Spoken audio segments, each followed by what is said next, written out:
Pour savoir ce qui se passe en Syrie, on a très peu de témoignages directs. Eh bien, en voici un ce matin dans les choix de France Info. Bonjour Manon Loiseau. Bonjour. Pour l'agence CAPA et pour l'émission Envoyé spécial sur France 2, vous avez pu entrer en Syrie. Vous êtes allé jusqu'à la ville de Homs, cette ville assiégée par le pouvoir. Comment êtes-vous entré en Syrie, ce pays imprenable en ce moment ?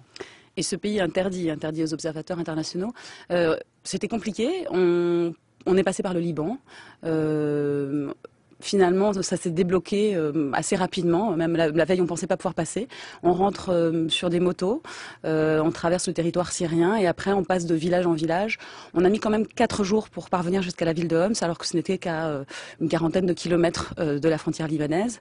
Et c'était un parti de cache-cache permanent avec les troupes de l'armée syrienne. Les militaires sont partout dans cette campagne syrienne ? Ils sont partout et nous, au moment où on a filmé, c'est-à-dire il y a 2 semaines, ils étaient en train d'entourer totalement la ville de Homs, où en fait ce n'est plus, c'est au-delà de la révolution, c'est une guerre.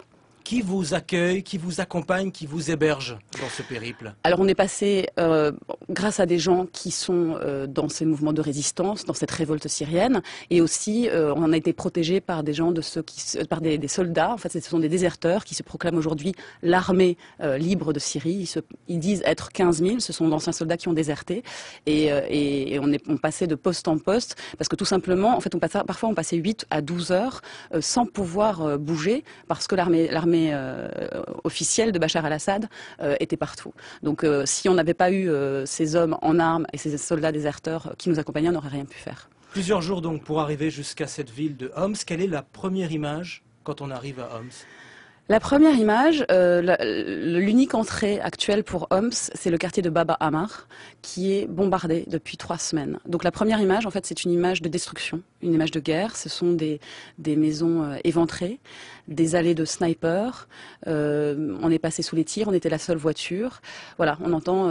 Il faut qu'on comprenne bien ça, des snipers, c'est-à-dire que des hommes sont postés aux fenêtres, sur des toits, des tireurs embusqués. Les gens ne sortent plus, les rues sont désertes. Alors ça, c'est la banlieue de Homs, donc c'est Baba Ammar. Et nous, on est passé à 200 mètres des positions. Et ça rappelle les images de Sarajevo. C'est vraiment, on traverse ces énormes allées avec des tanks au bout qui tirent, avec des snipers sur les toits des immeubles. On se faufile comme ça de ruelle en ruelle. Et puis dans certaines ruelles, c'est la paix. Les gens sont devant leur maison. Certaines veillent et restent devant leur maison parce que quand les miliciens, qui s'appellent les Shabira, qui sont en fait des milices payées pour piller, pour tuer aussi. Les gens de Homs se mettent devant leur maison pour pas que les miliciens rentrent et pillent leur maison. Voilà, donc on passe de cette situation entre guerre et paix d'une rue à l'autre. À Baba Ammar et ensuite à Homs. À Baba Ammar, le premier témoignage qu'on a recueilli, c'est une famille qui était prise au piège. En fait, il y a très peu de civils qui ont pu sortir de Baba Ammar. Il n'y a plus à manger. Les gens qui sortent pour acheter du pain meurent sous les tirs des snipers. Il y a un problème de chauffage avec l'hiver qui approche. Et puis au-delà de ça, ce qu'on a découvert en rentrant dans Homs, c'est que ce sont les enfants aussi qui sont en première ligne. Moi, on en parle beaucoup ça depuis quelques jours. Oui. Qu'est-ce que vous avez vu, qu'est-ce que vous avez entendu de ce que subissent les enfants dans cette ville ? Pour moi, c'était très important parce qu'en plus, le régime de Bachar al-Assad a tendance à dire que tout ça, c'est de la désinformation, en fait, des révolutionnaires. Les premiers témoignages qu'on a recueillis, c'était ceux des enfants. Un enfant de 13 ans qui a été torturé à l'électricité pendant 1 semaine. Des enfants... C'est lui qui vous l'a raconté, cela. Oui, c'est lui qui nous l'a raconté, qui nous a raconté ce qu'il a vécu. Arrêté à la sortie de l'école, mis dans le coffre d'une voiture, on lui a bandé les yeux et il a été torturé à l'électricité, on lui a arraché les ongles. Enfin, voilà, c'est un enfant qu'on a vu. Un enfant de 3 ans avec des balles dans le ventre, dont on a rencontré la maman qui ensuite a accepté de nous emmener chez elle. Et en fait, ils étaient dans une manifestation et ils se sont fait tirer dessus par les snipers. C'est-à-dire que ce ne sont pas des tirs... Dans toute guerre, il y a des enfants qui sont victimes, qui meurent sous des bombardements. Mais là, ce sont des tirs ciblés. C'est ça qui est très choquant. On a un autre témoignage d'un enfant de 15 ans qui a voulu protéger une petite fille de 5 ans qui était morte sous les tirs, qui a voulu prendre son corps et qui à son tour s'est fait descendre. Et lui nous a dit, il nous visait. Et ça, c'est très choquant et c'est une des premières fois que je vois à ce point-là des tirs qui visent les enfants. Est-ce que ces habitants vous ont parlé facilement? Est-ce qu'ils ont envie de parler? Ils ont désespérément envie de parler. Il y a très très peu de témoins. On est quand même peu à pouvoir rentrer.